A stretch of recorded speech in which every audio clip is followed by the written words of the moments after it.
celebrating 75 years.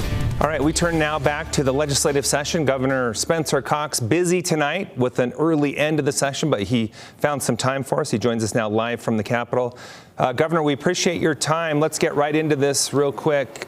Each session kind of takes on its own personality. How did you see this one playing out when it's all said and done? Sure, Glenn. Well, thank you. This has been probably my favorite session of the past 11 years since I've been involved. It's really been incredible to work with the legislature. And what I would say about this legislative session is historic. That's the theme. We saw historic increases in education investment, historic increases in water conservation investment, historic increases in housing investment, and historic tax cuts. The largest tax cuts, 3 times larger than the largest tax cuts we've ever seen in our state's history. This session really got off to a quick start with some controversial bills right out the gate. SB 16, one of them, banning youth from transitioning in Utah, and then HB 215, the voucher bill tied with teacher salaries. Why the rush on that, Governor, and what was going through your mind as you signed those the second Saturday into the session? Sure. Well, certainly, I mean, it appears that the legislature decided that they really wanted to work on these issues up front. It's the first time they've tried something like that. I think overall, when I look back now on the totality of the session, I think that was a better way to do things.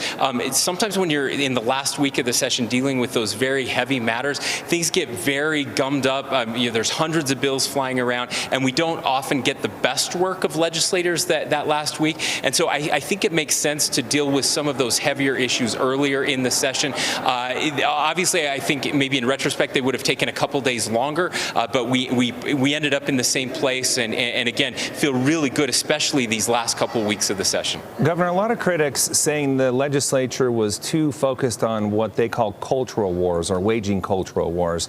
We were talking about issues like transgender rights, education curriculum, abortion, diversity, equity, and inclusion.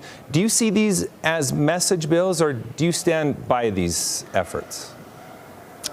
Well, look, I think it's always important, Glenn, to look at what actually passes. We spend a lot of time arguing about bills. Many of them actually didn't pass or got changed substantially. And so I think there's a balance there. Of course, people represent their constituents, and there are people that are worried about some of these culture war issues. And so I think it is appropriate to have these discussions and hopefully end up in a good place. And I think we did that. It's interesting, that gets a lot of attention, but we also saw a unanimous bill to make conversion therapy illegal in the state of Utah, which didn't get nearly as much attention as some of the other bills. And so again, I always encourage people, don't look at the bills that are proposed, look at the bills that actually pass, and then what they look like when they pass. And I think you'll find that this was a very reasonable session overall. Let's talk social media. This is something you talked about heavy going into the session. We did see 2 bills passed, really putting parents in control and addressing the algorithms that target teenagers. You have made it clear, from what I understand, that you're going to sign these bills. A lot of people, though, are saying, how are you going to enforce them, one, and also pointing to the fact that through this age verification, that may be giving up some privacy issues for younger Utahns. Your thoughts on that? Sure. We have some time to work over the next year to work with these companies to implement these new bills. There are third-party verification apps that are out there. We'll be working with them to make sure that we're protecting the privacy of Utahns, but also protecting our kids, Glenn. And I can't emphasize this enough. The data is very clear. There are new studies coming out almost weekly that show conclusively that these apps are killing our kids, and that should be at the top of everybody's mind, especially these social media companies. We are going to hold them accountable, and we are going to save our children. And Utah is leading the nation, and everyone else is watching. And I suspect, in fact, I know we are going to see many states copying what Utah is doing, and hopefully, eventually, Congress as well. Governor, how did the state flag become one of the most controversial issues during this legislative session?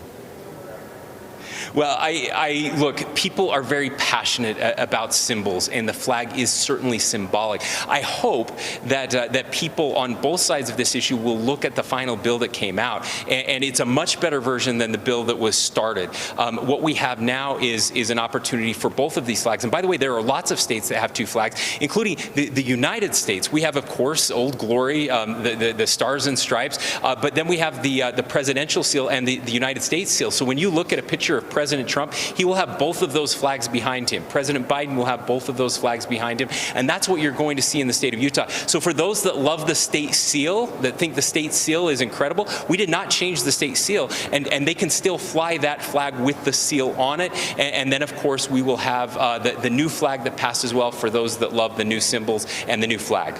All right, Governor, things wrapping up early. That doesn't happen every year. We appreciate your time. Thanks so much for being with us tonight. Thanks, Glenn. Have a great night. You as well. Time now for Utah's most accurate forecast with Alana Brophy. Weather rates certified 11 years in a row. All right, Alana, the session is over and we're heading into the weekend. What can we expect weather-wise? I hope I'm as exciting as Governor Cox was, Glenn. I feel like, well, great to wrap everything up. We've got to wrap up this work week because we saw active conditions with several storms, and as we head into the weekend, we still have stormy conditions. It's my favorite picture from today. Thank you so much for Alyssa for sending this in. You can see the bison at Antelope Island. This was in between the periods of snow showers as that weak disturbance made it through the state. Temperatures were running well below average, 41 for the high in Salt Lake, 30s for the rest of the Wasatch Front. Usually this time of year, Salt Lake is at 51. Weren't even close. St. George was closer to our average high, hitting 54, but that's 10 degrees below the seasonal norm for them. So that northwesterly flow keeping us chilly, and we're going to see chillier temperatures for the next several days, even as we head into next week. High pressure taking over, northwest flow. Those clouds in Elko, they're like ding dong, can we come on in? Increasing cloud cover on the way ahead of our next system, and we get more of a southwesterly component tomorrow to the winds, and as a result, gusty conditions with a wind advisory going into effect at noon. That means that we're going to see gusts up to 55 miles per hour in places like Delta,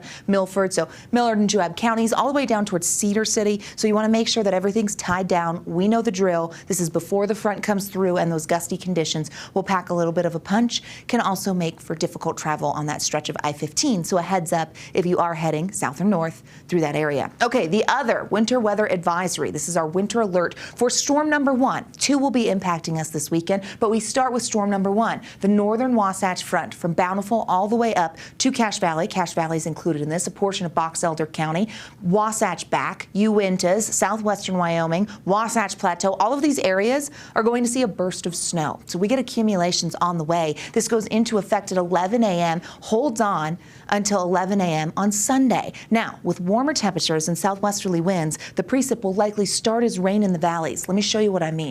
High pressure breaks down, clouds move in, boom, here we are by 1 p.m. We've got snow, and as you can see, we've got green on the fringe of this future cast. That means that we've got valley rain that will turn into snow after the cold front and cold air moves in, but that doesn't happen in the afternoon. It starts as rain, and then we'll switch over. Watch the clock in the corner of your screen so you know what to expect here. As we zoom in, we see that snow holding on over the mountains and even into central Utah towards Utah County for the overnight. That's when we expect our heaviest snowfall, and as we head into the morning hours, that moisture slides a little further south. So by Sunday at 3 a.m., you're asleep, I'm asleep, we wake up, and we've got fresh snow in portions of northern and central Utah.